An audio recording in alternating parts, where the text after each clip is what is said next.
প্রধানমন্ত্রী শেখ হাসিনা লেলিয়ে দেয়া ভাড়াটিয়া খুনিরা প্রকাশ্যে অস্ত্র নিয়ে আমাদের বাড়ি ঘিরে রাখে।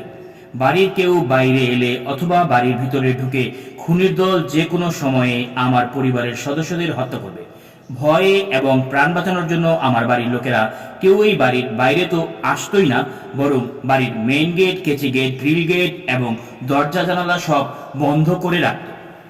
এমনি সময়ে 23 জুন 2000 থেকে দৈনিক দিনকাল ধারাবাহিকভাবে আমার ফাঁসি চাই বইটি ছাপতে শুরু করলে অবৈধ অস্ত্রধারী সন্ত্রাসীরা দিনকাল পত্রিকায় আমার ফাঁসি চাই মুদ্রণ বন্ধ না করলে আমাদের বাড়িঘর জ্বালিয়ে দেওয়ার ও পরিবারের সদস্যদের পুড়িয়ে হত্যা করার হুমকি দেয়।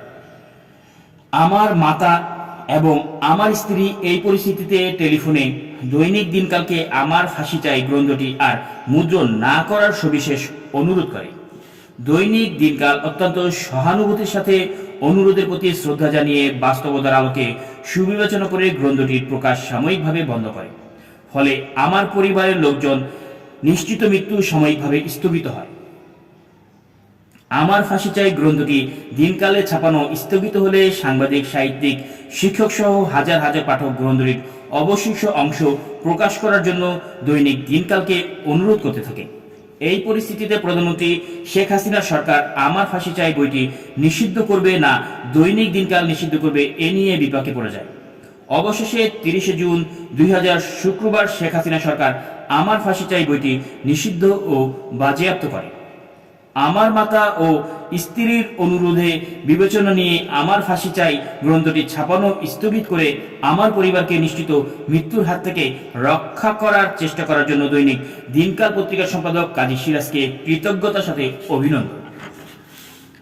প্রখ্যাত রাজনীতিক ও প্রাবন্ধিক বদরুদ্দিন ওমর লিখেন, আমার ফাঁসি চাই বইটি জনগণকে পড়তে চান এবং বইটির লেখক মুক্তিযোদ্ধা মতিউর রহমান রেন্টুকে হত্যার জন্য গুলিবিদ্ধ করা এবং বাংলাদেশ সরকার কর্তৃক বইটি বাজেয়াপ্ত করার সাথে ওই খুনিদের সম্পর্ক আছে।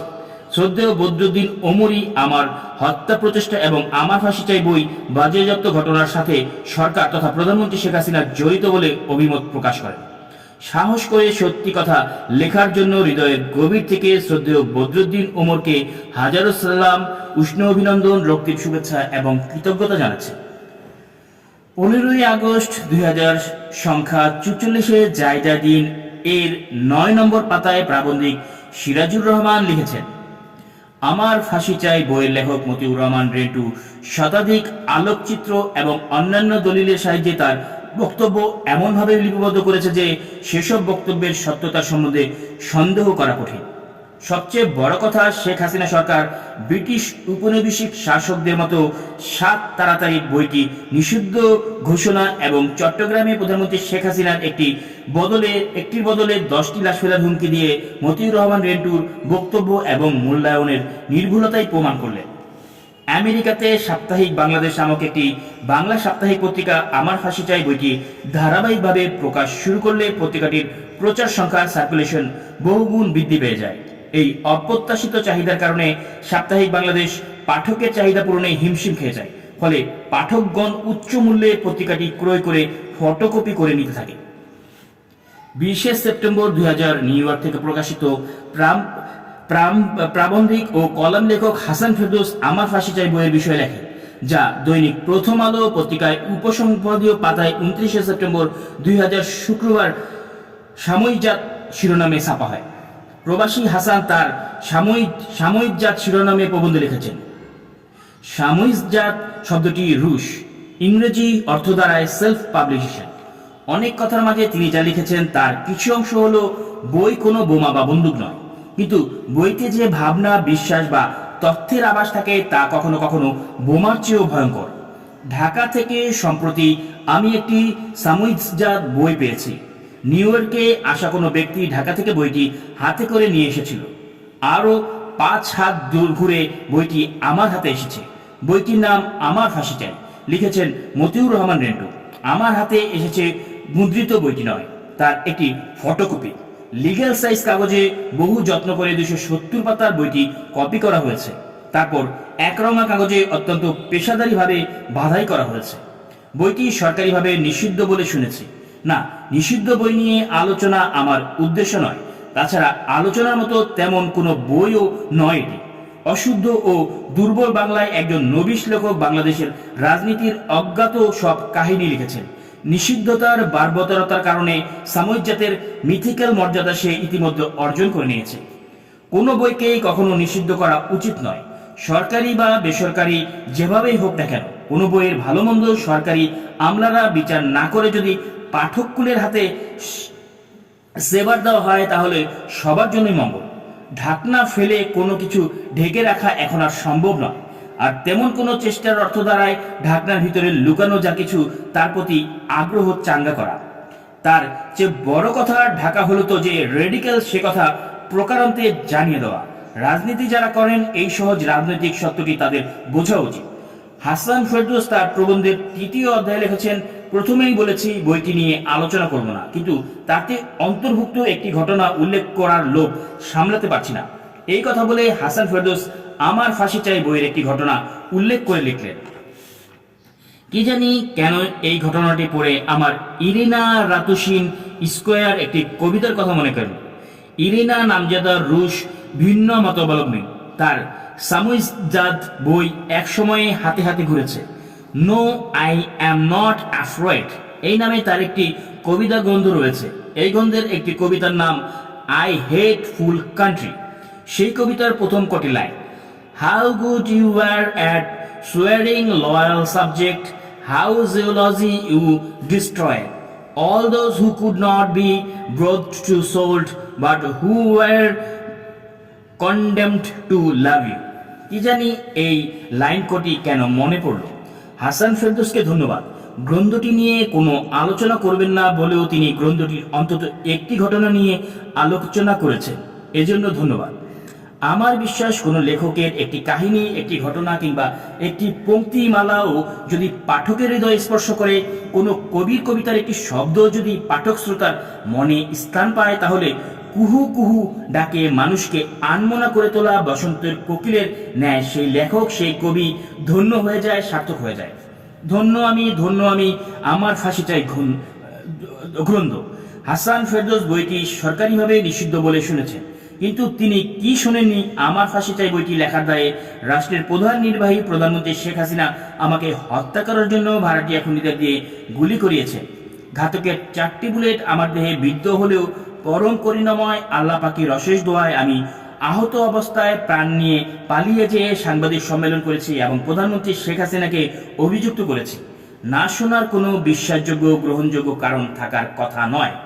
বই নিষিদ্ধ করলে বইয়ের ক্রেডিবল প্রকাশ পায়, আর বইয়ের লেখককে হত্যা করলে বা হত্যার চেষ্টা করলে বইয়ের সততা প্রকাশ পায়। তা জেনে শুনে বুঝেই কি হাসান ফেরদৌস তার লেখার হত্যা প্রচেষ্টার কিছু অংশ টু শব্দটি করেননি? জয় হোক, সত্যের জয় হোক। মহামান্য রাষ্ট্রপতি বিচারপতি শাহাবুদ্দিন আহমেদ, দেশের মহামান্য রাষ্ট্রপতি, তিনিও আজ আমার কাছে মিথ্যা পরিহাস ছাড়া আর কিছুই নয়, মিথ্যা মরীচিকা ছাড়া অন্য কিছু নয়। গত 22শে জুন 2000 দৈনিক দিনকাল পত্রিকায় টেলিফোন সাক্ষাৎকারের এবং ব্যক্তিগত চিঠির মাধ্যমে মহামান্য রাষ্ট্রপতি বিচারপতি শাহাবুদ্দিন আহমেদের কাছে আমার ও পরিবারের জীবনের নিরাপত্তা আবেদন করি। জীবন বিপন্ন অবস্থায় রাষ্ট্রের নাগরিক, রাষ্ট্রের প্রধান মহামান্য রাষ্ট্রপতির কাছে জীবনের নিরাপত্তা চাইবে, নিরাপত্তার আবেদন করবে, এটা কি অন্যায় অযৌক্তিক? গত 22শে জুন 2000 রাষ্ট্রপতির বরাবরে এক চিঠিতে আমি লিখি, মহামান্য রাষ্ট্রপতি বিচারপতি শাহাবুদ্দিন আহমেদ, আজ আমার ও আমার পরিবারের জীবন বিপন্ন। আমাদের জীবন বাঁচানোর জন্য আপনার কাছে বিনীত আবেদন করছি। মহামান্য রাষ্ট্রপতি, আপনি যদি আমাদের আবেদনে সাড়া না দেন, তাহলে এই দুনিয়াতে আর কার কাছে আমাদের জীবন রক্ষার আবেদন করব? শুধু একটি বই লেখার কারণে যে দেশের প্রধান নির্বাহী প্রধানমন্ত্রী আমাদের হত্যা করছে একজন বিচারপতি সেই দেশেরই রাষ্ট্রপতি, এটা সঙ্গতিপূর্ণ নয়।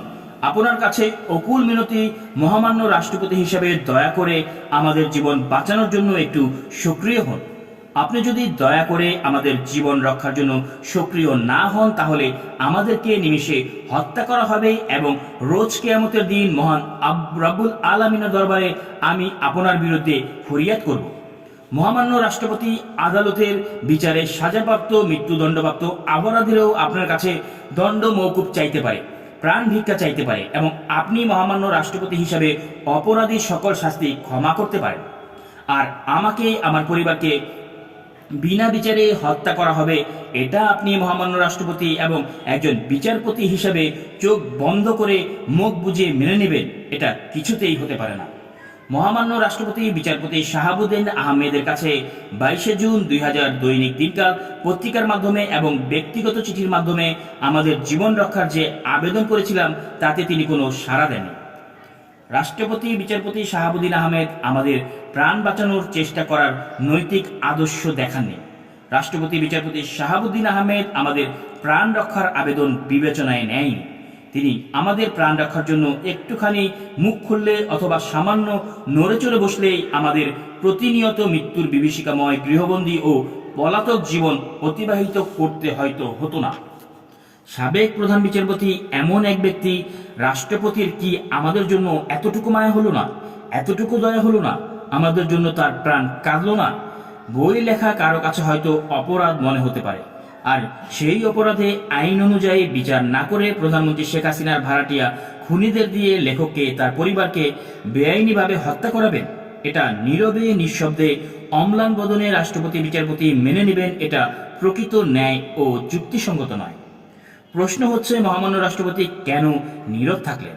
কেন নাগরিকের জীবন বাঁচাতে কার্যকর কোনো পদক্ষেপ নিলেন না? তিনি যদি বাংলাদেশের মহামান্য রাষ্ট্রপতি হন, আমি কি বাংলাদেশের নাগরিক নই? বিচারপতি শাহাবুদ্দিন আহমেদ যে বাংলাদেশের রাষ্ট্রপতি, আমি মুক্তিযোদ্ধা মতিউর রহমান রেন্টু সেই বাংলাদেশেরই নির্মাতা, প্রতিষ্ঠাতাদের অন্যতম। মৃত্যুর সাথে পাঞ্জা লড়ে জীবন বাজি রেখে যুদ্ধ করে আমরা এই বাংলাদেশ নির্মাণ করেছি, প্রতিষ্ঠা করেছি। আমার জীবন বাজি রেখে স্বাধীন করা বাংলাদেশের রাষ্ট্রপতি হয়ে বিচারপতি শাহাবুদ্দিন আহমেদ আমার জীবন রক্ষার আবেদনে সাড়া দিলেন না। কিন্তু কেন দিলেন না? রাষ্ট্রপতি বিচারপতি শাহাবুদ্দিন আহমেদ কি ভীতির মুখে পড়েছিলেন, ভয় পেয়েছিলেন? আমার জীবন বাঁচানোর আবেদনে সাড়া দিলে প্রধানমন্ত্রী শেখ হাসিনার বিরাট ভাজন হবেন, এই আশঙ্কায় কি তিনি নীরব রইলেন? আর যাই হোক, প্রধানমন্ত্রী শেখ হাসিনার তো রাষ্ট্রপতিকে রাষ্ট্রপতির পদ থেকে সরিয়ে দেওয়ার সামর্থ্য ছিল না। রাষ্ট্রপতিকে ইমপিচ সরিয়ে দেওয়ার মতো পার্লামেন্টে প্রধানমন্ত্রী শেখ হাসিনার 2/3 সংখ্যাগরিষ্ঠতা ছিল না। তাহলে কি কারণে রাষ্ট্রপতি নাগরিকের প্রাণ রক্ষায় এগিয়ে এলেন না? না হয় বিচারপতি শাহাবুদ্দিন আহমেদ রাষ্ট্রপতির পদ হারিয়ে ফেলতেন। একজন মুক্তিযোদ্ধার, একজন মানুষের জীবন বাঁচানোর চাইতেও রাষ্ট্রপতি থাকাটাই কি বড় মনে হলো? রাষ্ট্রপতি থাকলে রাষ্ট্রের পয়সায় আরাম আয়েসে থাকা যায়, নানা ধরনের রং বেরঙের সুযোগ সুবিধা ভোগ করা যায়, নানা ধরনের ভোগ বিলাস করা যায়, বঙ্গভবনের বিশাল দুর্গে বাস করা যায়, রাস্তা বন্ধ করে সাইরেন বাজিয়ে চলা যায়, কিন্তু জনগণের জীবন রক্ষা করা যায় না। তাহলে এই রাষ্ট্রপতির প্রয়োজন কি? এই রাষ্ট্রপতি না থাকলে কি হয়? 71-এ কিশোর বয়সে যখন মুক্তিযুদ্ধ করি, তখন মনে হয়েছিল যদি একটি মানুষকেও বাঁচাতে পারি, যদি একটি শিশুকেও বাঁচাতে পারি, তবে ধন্য হবে, ধন্য এ জীবন। রাষ্ট্রপতি বিচারপতি শাহাবুদ্দিন আহমেদ হয়তো সংবিধানের কথা বলবেন। তিনি বলবেন, সংবিধান আমাকে কারো জীবনের নিরাপত্তা দেওয়ার সুযোগ দেয় নাই। যে সংবিধান মানুষের জীবন রক্ষা করতে বাধা হয়ে দাঁড়ায়, যে সংবিধান মানুষের প্রাণ বাঁচাতে রাষ্ট্রপতিকে বাধা দেয়, সেই সংবিধানটা পুড়িয়ে ফেললে কি হয়? বিচারপতি সেটা পুড়িয়ে ফেলুন। সংবিধান মানুষের জন্য, মানুষ সংবিধানের জন্য নয়। যে আইন, যে বিধান মানুষের প্রাণ বাঁচায় না, মানুষের কল্যাণ করে না, তা ভেঙে চুরমার করে দেওয়াই মঙ্গল। মহামান্য রাষ্ট্রপতি, আসল বিষয়টি হলো মানুষের জন্য প্রাণ কাঁদে কিনা, মানুষের জন্য মমত্ব আছে কিনা, মানুষকে ভালোবাসেন কিনা, মানুষের প্রতি অবিচল কিনা। 71-এ আমরা যখন মুক্তিযুদ্ধ করি, তখন কোনো সংবিধানে বলা ছিল না মুক্তিযুদ্ধ হও, মুক্তিযুদ্ধ করো, দেশ স্বাধীন করো, দেশের মানুষকে বাঁচাও। বরং পাকিস্তানের আইন, আদালত, সংবিধানের দৃষ্টিতে মুক্তিযোদ্ধা হওয়া, মুক্তিযুদ্ধ করা ছিল রাষ্ট্রদ্রোহিতার অপরাধ। আমরা মুক্তিযোদ্ধারা সেই অপরাধটি করেছি। পাকিস্তানের আইন, আদালত, বিধান সবকিছুই ভেঙে খান খান করে দিয়েছি। মহামান্য রাষ্ট্রপতি বিচারপতি শাহাবুদ্দিন আহমেদ, আপনি তখন কি করেছিলেন? পাকিস্তানের আইন এবং সংবিধানের প্রতি অনুগত করেছিলেন, অথবা স্বার্থবাজ কাপুরুষের মতো পাকিস্তানের অধীনে চাকরি করেছিলেন? মহামান্য রাষ্ট্রপতি বিচারপতি শাহাবুদ্দিন আহমেদ, আসলে কোনো বিধানই শেষ কথা নয়। বিপদে মানুষের পাশে দাঁড়ানোটাই বড় কথা, মানুষের প্রাণ বাঁচানোটাই মূল এবং শেষ কথা। হোক সে একটি মানুষ, অথবা একটি পরিবার, কিংবা একটি জাতি। সংবিধানে রাষ্ট্রপতির ক্ষমতা যতই সংকুচিত থাকুক, নাগরিকের প্রাণ বাঁচাতে রাষ্ট্রপতির নৈতিকতা, ক্ষমতা ও কর্তব্য অবশ্যই আছে। রাষ্ট্রপতি বিচারপতি শাহাবুদ্দিন আহমেদ কি এই নৈতিক ক্ষমতা ও কর্তব্য পালন করেছেন?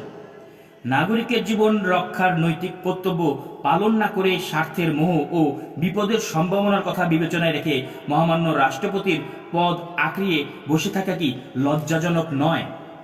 নাগরিকের জীবন বাঁচানোর আবেদনে সাড়া না দেওয়ার কারণ হিসেবে রাষ্ট্রপতি তার সাংবিধানিক বাধ্যবাধকতা ও সীমাবদ্ধতার কথাই বলবেন। কিন্তু সীমাবদ্ধতা যতই থাকুক না কেন, রাষ্ট্রপতির মতো রাষ্ট্রের ১ নম্বর পদে বহাল থেকে বিচারপতি শাহাবুদ্দিন আহমেদ নাগরিকের প্রাণ রক্ষার্থে ইচ্ছে করলে নিশ্চয়ই কিছু না কিছু ভূমিকা রাখতেই পারতেন। আর সেটা করলে অন্তত তিনি বোঝাতে পারতেন তিনি চেষ্টা করেছিলেন। রাষ্ট্রের নির্বাহী হয়ে নাগরিককে বেআইনিভাবে হত্যার চেষ্টার বিরুদ্ধে তিনি রাষ্ট্রপতি হিসেবে তার নৈতিক বিরোধিতার কথা জানিয়ে দিতে পারতেন। কিন্তু নাগরিকের আবেদনের প্রেক্ষিতে রাষ্ট্রপতি হিসেবে তিনি কিছুই করেননি, নৈতিক বিরোধিতাও করেননি। অন্যায় যে করে আর অন্যায় যে সহে, তব ঘৃণা যেন তারে দীন সমদহে। সমাপ্ত।